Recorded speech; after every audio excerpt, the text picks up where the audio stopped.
할렐루야. 우리 주님의 부활의 은총과 기쁨이 저와 여러분의 마음속에 충만하게 임하기를 우리 주님의 이름으로 축복합니다. 우리가 살다 보면 우리를 낙심케 하고 또 때로는 절망케 하는 일들이 일어나게도 되지요. 우리가 생각지 못한 큰 병에 걸려도 낙심할 때가 있고, 또 가정에 우환이 생겨도 또 낙심하기도 하고, 직장이나 사업에 큰 문제가 생겨도 낙심하고 절망하게 됩니다. 그러나 그 모든 것들 중에서 우리를 가장 절망케 하는 것은 뭐냐? 그건 바로 죽음이라는 것이죠. 볼륨을 조금만 내려주시길 바랍니다. 왜냐하면 죽음은 우리에게서 모든 것을 한순간에 다 앗아가 버리기 때문에 그렇습니다. 사랑하는 가족들과도 생이별하게 하는 것이 바로 죽음이지요. 저희 어머니도 평생을 건강하셨습니다만은 80 중반이 되시니까 많이 쇠약해지시고, 이제는 잘 걸음도 잘 못 걸으시고 말씀도 잘 못하시고 그러셔서 이러다가 곧 돌아가시는 건 아닌가 하는 두려움이 제 마음속에 있습니다. 그렇게 죽음이라고 하는 것은 생각만 해도 두렵고 또 떨리고 그런 참 무서운 존재죠. 어떤 사람은 그런 죽음을 미워하기도 하지만은, 그러나 성경은 절대로 죽음을 미워하지 않습니다. 그래서 예수님도 나사로의 무덤 앞에서 비통히 여기셨다 그러고 눈물까지 흘리신 것을 우리 요한복음 11장에서 읽어볼 수가 있고요. 또 고린도전서 15장에 보니까 죽음이 우리의 원수라고 그렇게 이야기합니다. 한번 말씀을 같이 보겠습니다. 고린도전서 15장입니다. 시작. 맨 나중에 멸망받을 원수는 사망이니라. 맨 마지막에 주님의 최후의 심판 가운데서 지옥불에 떨어질 것이 바로 사망이라고 얘기합니다. 볼륨을 조금만 더 줄여주세요. 죽음이야말로 우리의 원수라는 거예요. 그런데 여러분, 참 안타까운 것은 그럼에도 불구하고 그것을 우리가 피해갈 방법이 없다고 하는 겁니다. 아니, 사실 딱 한 가지 방법이 있기는 해요. 그건 뭐냐 하면, 우리가 살아있는 동안에 주님께서 오시면 괜찮습니다. 우리 살아있는 동안에 주님이 재림하시면 죽음을 맛보지 않고 순식간에 신령한 몸으로 변화돼서 공중에서 주를 뵙게 될 것이라고 주님이 말씀하셨어요. 그런데 그러기 전에는, 그렇지 않다면 우리가 이 죽음을 피해갈 방법이 없다고 하는 것입니다. 그런데 여러분, 주님이 오늘 우리에게 소망의 말씀을 주시는 것은 그 죽음을 피해갈 수는 없지만 그 죽음을 극복할 수는 있다고 말씀하십니다. 여러분, 주님이 사망 권세 깨트리시고 부활하신 줄 믿습니다. 할렐루야. 주님이 사망 권세를 깨뜨리시고 부활하셨어요. 여러분, 오늘 본문 25절 26절에서 주님이 이렇게 말씀하세요. 한번 같이 읽어보겠습니다. 시작. 예수께서 이르시되 나는 부활이요 생명이니 나를 믿는 자는 죽어도 살겠고 오로 살아서 나를 믿는 자는 영원히 죽지 아니하리니 이것을 내가 믿느냐. 아멘. 나는 부활이요 생명이니 나를 믿는 자는 죽어도 살겠고 무릇 살아서 나를 믿는 자는 영원히 죽지 아니하리라고 주님 말씀하십니다. 사랑하는 여러분, 우리 주님이 부활이요 생명이십니다. 할렐루야. 주님이 부활이요 생명이세요. 그렇기 때문에 주님 말씀하신 대로 주님을 믿는 자는 죽어도 살겠고, 죽어도 산다는 거예요. 살아서 믿는 자는 영원히 죽지 아니하리라고 말씀하셨습니다. 여러분, 어떻게 그럴 수 있어요? 바로 이 말씀을 하신 분이 하나님이시기 때문에 그렇죠. 여러분, 이 말씀이 우리가 지난 고난주간 6일 동안에 본 예수님의 자기 계시 7가지 말씀 중에 하나인데, 이게 6번째인데 오늘 보는 거죠. 나는 부활이요 생명이라고 말씀하셨어요. 헬라어로는 에고 에임이라고 하는 단어가 쓰였습니다. 나는 뭐뭐이니라고 할 때 쓰인 단어예요. 자, 이게 출애굽기 3장에서 하나님이 당신을 계시할 때 쓰신 그런 말이에요. 나는 스스로 있는 자니라. 이거를 히브리어로 예흐예 아쉐르 예흐예라 그래요. 이거를 헬라어로 번역하면 에고 에이미가 되는 겁니다. 그래서 예수님이 나는 부활이요 생명이니, 나는 에고 에이미라고 말씀하신 것은 나는 출애굽기에서 모세에게 당신을 계시하신 그 하나님이다 라는 것을 말씀하시는 거예요. 여러분, 그렇습니다. 예수님이 창조주 하나님이시라고 한다면 죽은 자 살리는 것이 뭐가 문제가 되겠느냐는 거예요. 여러분, 하나님께서 이 온 세상을 말씀 한마디로 창조하신 줄 믿습니다. 말씀 한마디로 온 세상도 창조하셨는데, 아무것도 없는 상태에서 온 세상도 창조하셨는데 죽은 사람 살리는 게 뭐가 문제냐? 그건 아무런 문제가 되지 않는다고 하는 것입니다. 그래서 예수님이 나는 부활이요 생명이라고 말씀하신 그분이 창조주 전능하신 하나님이시기 때문에 당신 자신이 죽음의 권세를 이기실 수 있을 뿐 아니라 주님 안에 있는 모든 사람들을 다시 생명의 부활로 살리실 수 있다라고 하는 것입니다. 여러분, 인류 역사상 그 어느 누구도 이 부활에 대해서 얘기한 사람이 없습니다. 영혼 불멸에 대해서는 많은 사람들이 이야기했어요. 영혼 불멸. 여러분, 철학자 니체라고 하는 사람 들어보셨을 텐데, 이 사람도 영혼 불멸 같은 그런 이야기를 한 적이 있습니다. 우리가 언젠가는 이 세상에 다시 태어나게 된다는 거예요. 그의 그런 철학을 영혼 회귀설이라고 그러는데, 니체는 장소는 제한적이지만 시간은 무한하다고 생각했습니다. 이 시간이 무한하기 때문에 지금 우리의 시간이 영원히 이어지기 때문에 우리가 죽더라도 시간이 계속해서 흘러 수만 년 수천만 년 지나서 언젠가는 오늘 같은 시간이 되풀이 되게 될 것이다 라고 그런 이야기를 했어요. 자, 되풀이 되게 되면 우리도 이 세상에 다시 태어나게 되고 지금 살고 있는 똑같은 모습으로 또다시 우리가 살게 될 것이다, 그런 얘기를 했습니다. 그게 이 사람이 얘기했던 영혼 회귀설인데, 그렇기 때문에 우리가 다시 태어나게 될 때 어떤 삶을 살고 싶으냐, 이 사람 하는 얘기는 그런 얘기예요. 다시 태어나게 되면 어떤 삶을 살고 싶으냐. 여러분, 우리가 그런 말 하잖아요. 우스갯소리로 내가 이 세상에 다시 태어나면 지금 내가 사는 남편하고 같이 절대 안 살 거야, 이런 얘기를 한다 그러는데,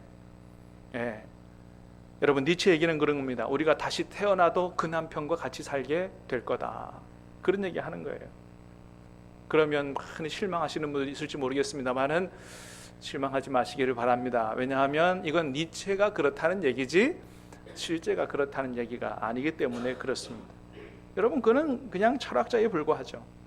자, 어쨌든 간에 시간이 돌고 돌아서 이 세상에 다시 태어나게 되면 어떤 삶을 살고 싶으냐?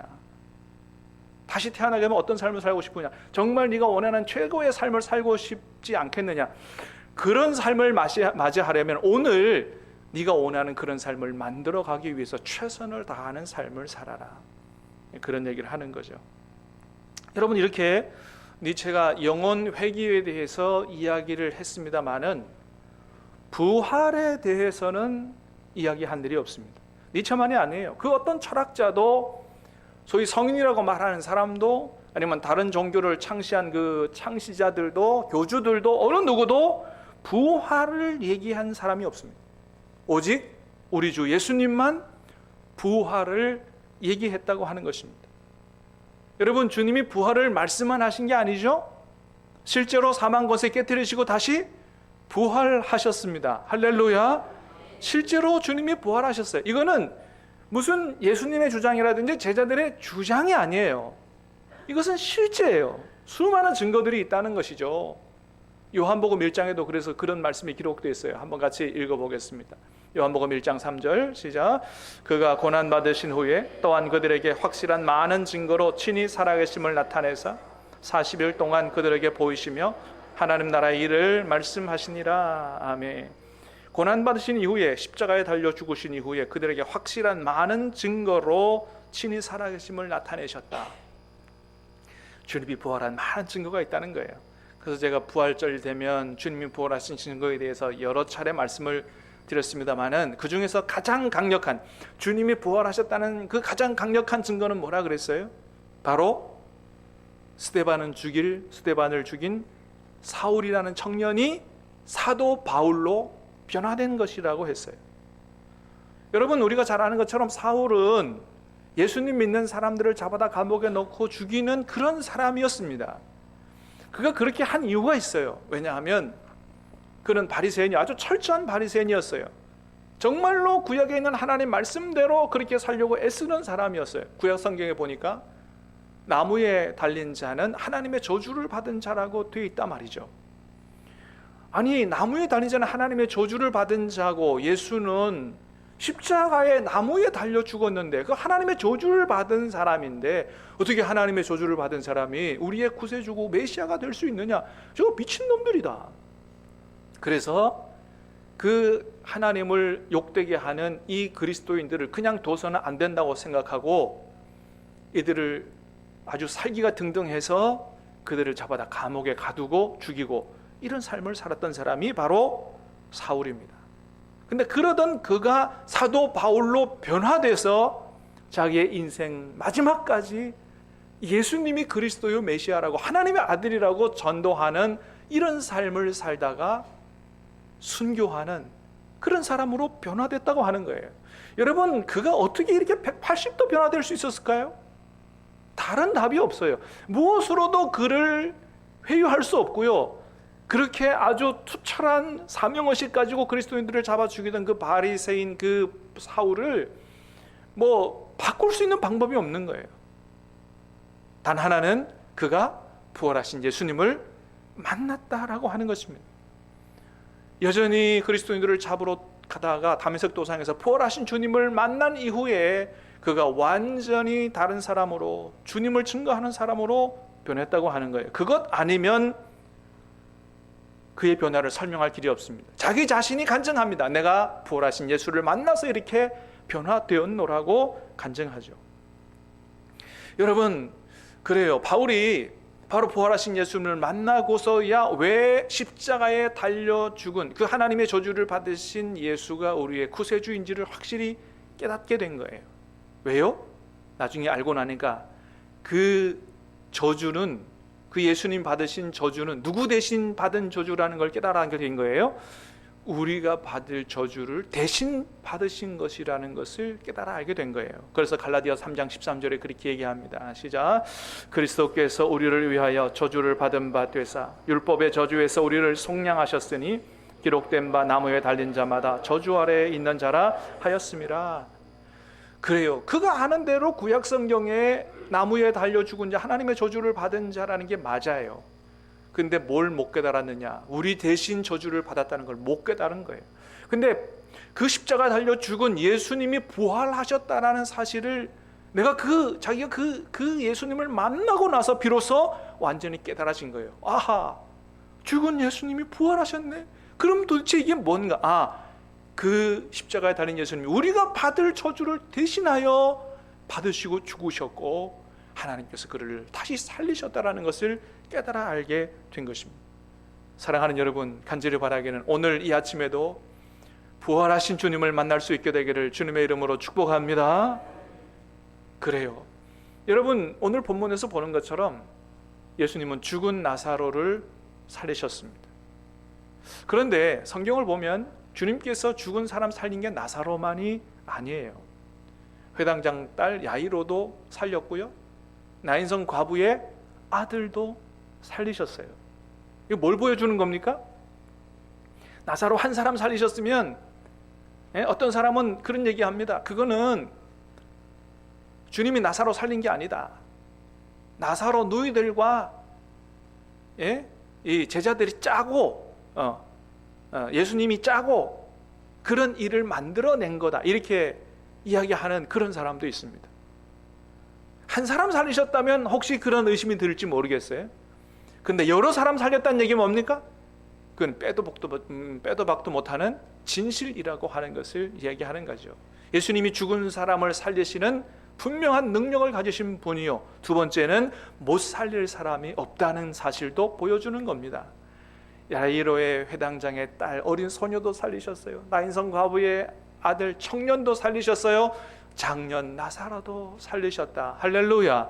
주님은 어느 누구도 다 살리신다는 것을 보여주는 것입니다. 그러므로 사랑하는 여러분, 예수님 안에 있는 저와 여러분들도 얼마든지 다시 살리시는 분이신 줄로 믿습니다. 25절에 그랬어요. 예수께서 이르시되 나는 부활이요 생명이니 나를 믿는 자는 죽어도 살겠고. 이 살겠고라는 말이 제세타이라는 말인데 미래중간태라는 말이에요. 이게 무슨 얘기냐 하면 육신적으로 죽었어도 그들의 영적 생명은 계속해서 지속적으로 살아있다, 이런 말이에요. 예수님 안에, 하나님 안에 죽은 사람들은 죽은 게 아니다, 살아있다라고 하는 거예요. 그래서 하나님 뭐라 그러세요? 나는 아브라함의 하나님이요 이삭의 하나님이요 야곱의 하나님이다. 죽은 자의 하나님이 아니요 살아있는 자의 하나님이다 라고 하는 거죠. 여러분, 예수님 안에 있는 사람들은 예수님의 생명이 그들 안에 있기 때문에 죽어도 살아있는 것이다. 할렐루야. 죽은 게 아니다, 죽었어도 살아있는 것이라고 말씀하십니다. 그래서 그걸 주님은 뭐라 그러신다고요? 잔다, 자는 것이라고 얘기했어요. 오늘 본문에 나사로의 교도 그런 얘기합니다. 요한복음 11장 11절입니다. 같이 읽어볼까요? 시작. 이 말씀을 하신 후에 또 이르시되 우리 친구 나사로가 잠들었도다. 우리 친구 나사로가 나사로 죽었습니다. 세상 사람들 보기에 죽었어요. 근데 예수님 말씀하십니다. 내 친구 나사로가 잠들었도다. 주님의 생명을 받은 사람은 죽은 게 아니라 자는 것이라는 거예요. 여러분, 잔다는 건 뭘 의미합니까? 다시 깨어난다는 걸 의미하죠. 우리가 하루 일과를 마치고 아무 두려움 없이 잠자리에 드는 이유는 뭐예요?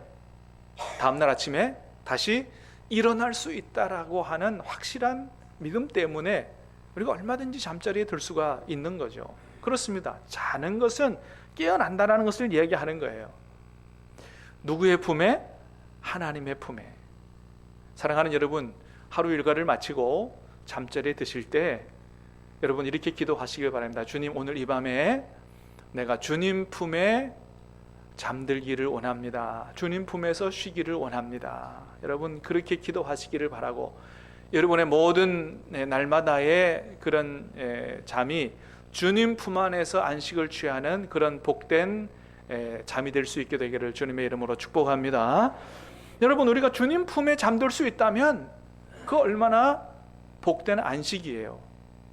여러분 그렇습니다. 그래서 하루하루 잠드는 것뿐만 아니고 우리가 육신적으로 죽는다 할지라도 우리가 주님 품 안에서 잠들어 있는 거기 때문에 여러분, 우리가 진정한 주님 품에서 안식을 그것은 취하는 것이라고 이야기할 수가 있는 것입니다. 그러다가 마지막 날 천사장의 나팔 소리와 함께 우리가 다 다시 부활하게 된다고 하는 거예요. 주님이 다시 오시는 날 천사장의 나팔 소리와 함께 다 다시 일어나서 공중에서 주를 뵙게 된다고 하는 것입니다. 여러분, 구약 성경의 절기가 예수님과 구속사에 대해서 예언하는 기능이 있는데 그 구약 시대 구약 성경의 절기 중에서 아직 이루어지지 않은 절기가 딱 두 절기 있어요. 그게 뭐라 하면 나팔절과 초막절이에요. 이 절기의 순서가 이렇습니다. 자, 유월절이 예수님에게서 성취됐죠. 어떻게 해요? 예수님이 붙잡혀서 십자가에 돌아가시는 걸로, 유월절 어린 양으로 돌아가시는 걸로 성취됐죠. 초실절은 바로 주님께서 부활하신 날이에요. 그게 바로 초실절입니다. 초실절날 첫 이삭을 베어서 하나님 앞에 드릴 때, 첫 단을 드릴 때, 그래서 잠자는 자들 중에서 첫 열매가 되신 예수님의 부활로 성취가 됐어요. 그 다음에 오순절은 성령께서 강림하심으로 성취가 됐고, 그 오순절날 많은 이제 밀과 보리를 추수하죠. 그때부터 영혼 추수의 시대가 열린 겁니다. 지금 이 시대죠. 전도하고 영혼이 추수하는 시대요.